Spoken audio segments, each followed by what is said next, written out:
Me arrepiento de no haberle contado a mi madre. Zertaz damutu behaztean, baizik eta agian nola damutu behaztean. Bion arteko elkarrizketa bat, eta hor topatu geben leku bat amankomunean, eta hortik jaiozan ikerketa.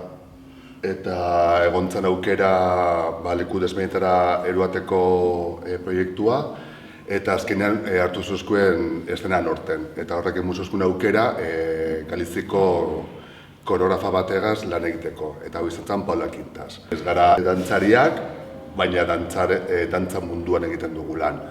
Eta erronka hau oso polita izan zen. Erlijioa agertzen da nolabait damutzearen sentsazio horren sormena bezala gure bizitzatan. Guretzako beti humorea sartzen da, beti ligeratasuna olako sentsazioa sortzeko nahia.